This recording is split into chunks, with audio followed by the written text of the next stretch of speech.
Today I'm going to talk about Carmela Soprano's great love affair. Not Vic Musto, aka the Wallpaper Man. Not Furio.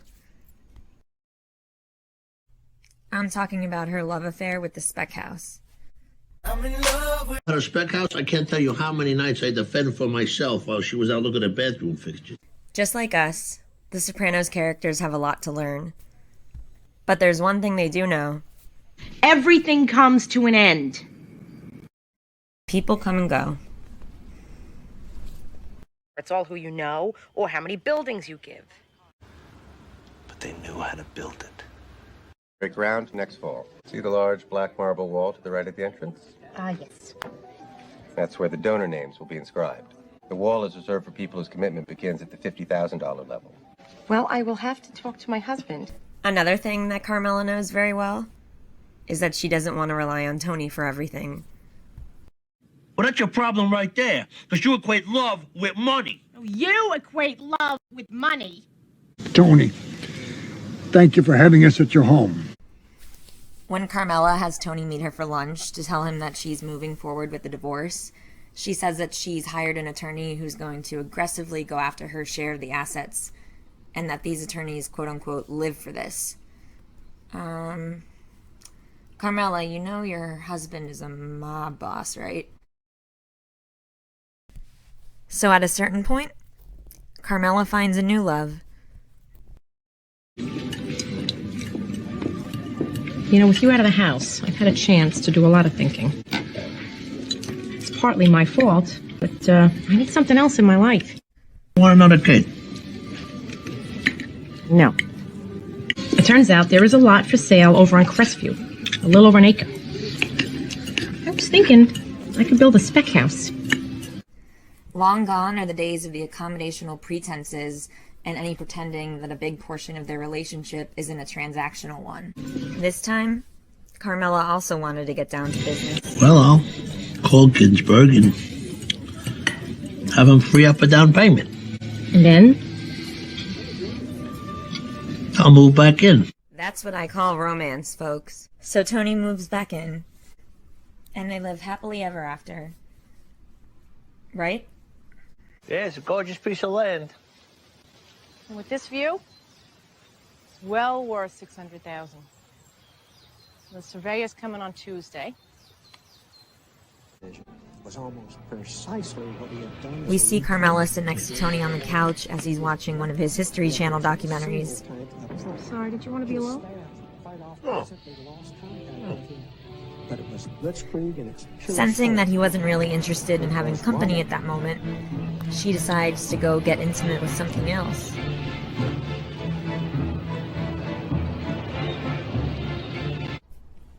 And that something else is a house blueprint. But was it just me, or did you also think that was Tony for a second, that she was excited to climb into bed with? But just like many other great love stories of our time, there's often struggle and obstacles in the way. I'm afraid I'm going to have to agree with the original assessment. For the love of Mike. This is pine, sir. Utility grade. I know what it is. I've been building houses for years. And you know that the code calls for Doug Fir grade, stamped for all floor joists, ceiling joists, lintels, and rafters. I'm affirming the stop work order. Oh, come on! Tony, I've been very patient with you because you've been sick.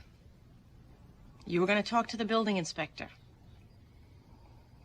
My spec house. Oh, yeah.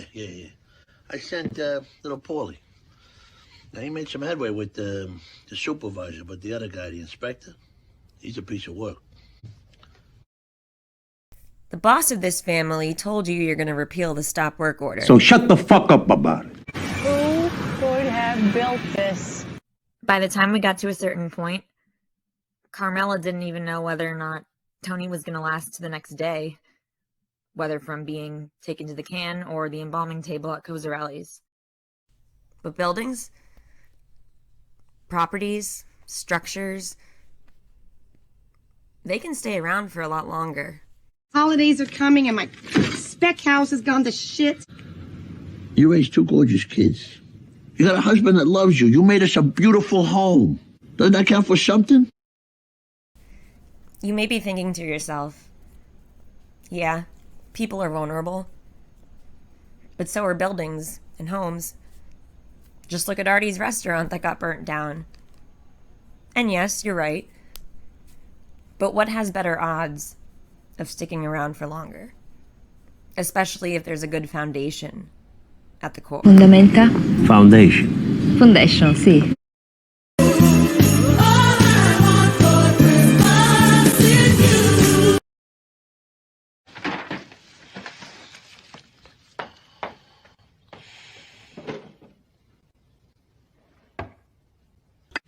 The building department. They're repealing the stop work order on my spec house. Construction may begin immediately. Tony, is this you? Oh, high level. This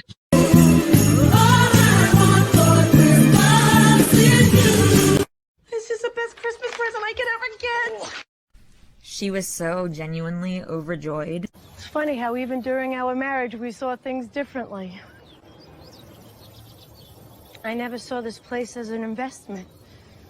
I always thought that we'd build a house. It's an interesting contrast here when Dr. Melfi and her ex-husband are standing in this spot in season 1, episode 8, because Dr. Melfi specifically goes out of her way to say that she didn't see that property as an investment and that she always thought they'd build a house there for themselves as a family.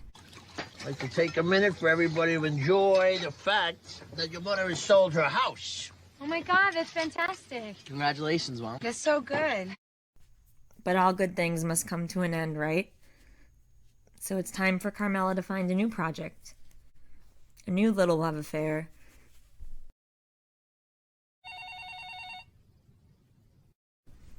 And Carmela gets that call in the beginning of Kennedy and Heidi, when Tony's at the hospital and he calls to tell her that Christopher's died.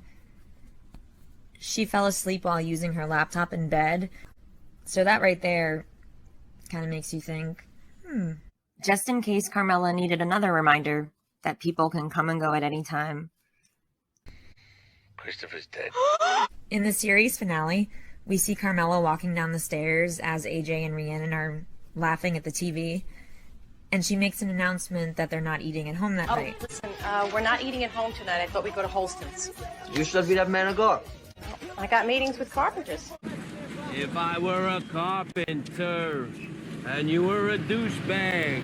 I feel like this scene here in the series finale, Made in America, illustrates Carmela placing her new projects, love interests, so to speak, ahead of what she'd previously put first, which was all the typical domestic family duties like cooking dinner, etc.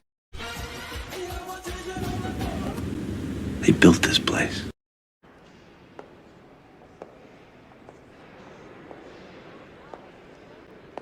I noticed all these little plaques all over. What do they say?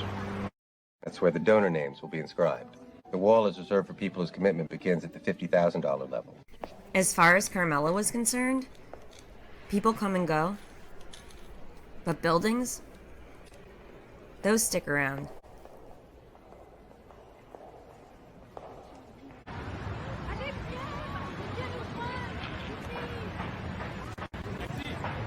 All I know is she stuck by him and put up with the bullshit.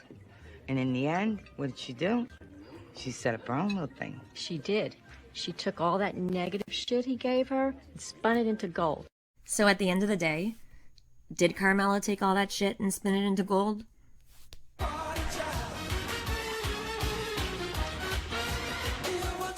Well, it's been about 15 years since that moment, so I guess we'll have to ask Carmela. What do you think? Thanks for watching. I hope you enjoyed this video.